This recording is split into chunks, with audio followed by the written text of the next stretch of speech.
Hey everyone, welcome back. This is Ian and I'm back with another Nissan S15 200SX video. Here we're going to be upgrading the head unit from this Nakamichi double DIN unit to a much more modern looking, still touchscreen, but this time I'm going to be upgrading to a much larger and much nicer screen from Pioneer, which I'm going to show you now.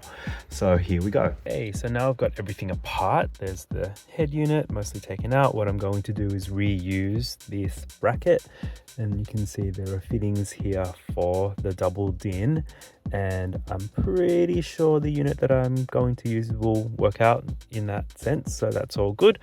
The next thing I wanted to show you is the wiring loom. So someone's already been in here clearly and has changed everything over from the stock 2 plugs that Nissan usually has, and it's all already ready for ISO connections, which is really good. So I've gone and bought an ISO to Pioneer connector, and I've already checked that it's going to hook up properly to the Pioneer head unit. So all I need to do is plug these two in. Actually, I'm going to modify the speaker channels because I've got these leads coming in from the amp and then to the speakers, so that I can plug in the speaker connector here, and it's going to be nice and secure. And the power plug is this one here. So all should be pretty simple. But you know, I don't want to speak too soon because there's always going to be something up that trips you along the way. Cool. So this is the Pioneer adapter that I got from Aerpro, and I'm just going to modify it a little bit so that it suits what my setup is. So this is the power plug, and you can tell because it's got an offset sort of housing, and that'll plug directly into here, which makes it super easy. Nothing else for me to do except modify this handbrake cable so that the head unit functions in full without having to have the handbrake up. Common mod. And then I just need to modify the audio pins here. Already I've de-pinned these ones, and I'm going to connect them directly to my speaker signals here, so that when I plug this in, it'll be nice and secure, and not what I've done here where they just kind of like pushed into that plug, and then that'll connect directly to the speakers. Now what I've been loving lately are using these wiring ferrules. So they're like little like metal tubes, I guess, and they're used for joining two ends of stripped wire together. So instead of having to solder, you can cut and then crimp these together, and they when the metal's crimped up, it makes a nice and strong join. Then you just go over with your heat shrink, heat that up, and you have a nice and secure connection there. There you go. That's what they look like when they're crimped together. So it looks nice and neat. And then all you've got to do is get that heat shrink, pull it over, and then apply some heat. Then we're good to plug that into the red plug. This is the tool that helps you crimp those ferrules down.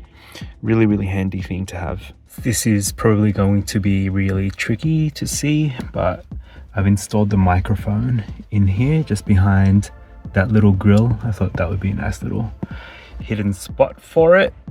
So that is quite useful. And this is the head unit I'll be upgrading to, the DMH ZF9350BT.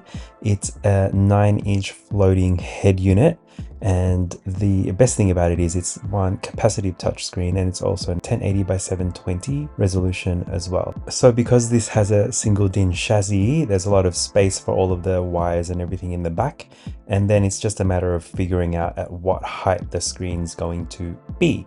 There's a really good amount of adjustment here, and the angle is able to be easily set by just tilting the screen, and it has a really strong positioning mechanism there, so it's not going to move once you've set it.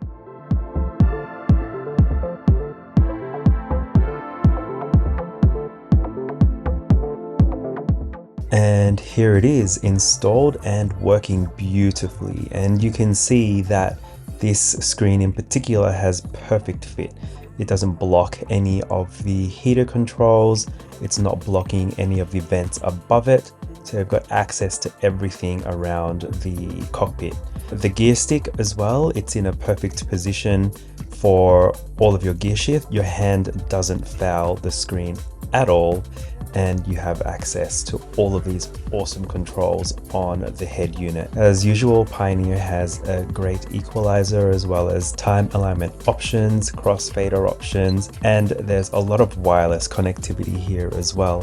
One of the best things is that at night, you get the pleasure of seeing the LED underneath, which does a little bit of a downlight effect. So you can see at the moment I've got it set to sort of a greeny yellowy light, and that's to match the heater control lights underneath. But when I was having a little bit of a play around, I noticed that downlight changes significantly with the different options, which is pretty cool.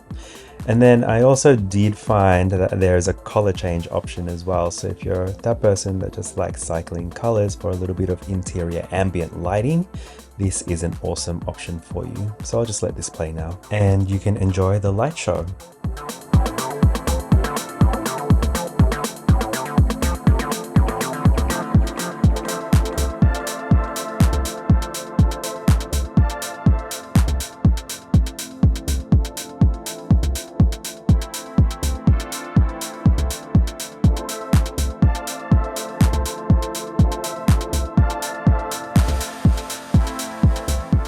Alright, so that's pretty much it, and this is how it looks from before with the Nakamichi and now with the Pioneer 9-inch floating head unit. All in all, I'm loving this upgrade, and if you have any questions on this head unit or the setup, just let me know. And don't forget to like and subscribe because I'll be doing more of these videos in the future.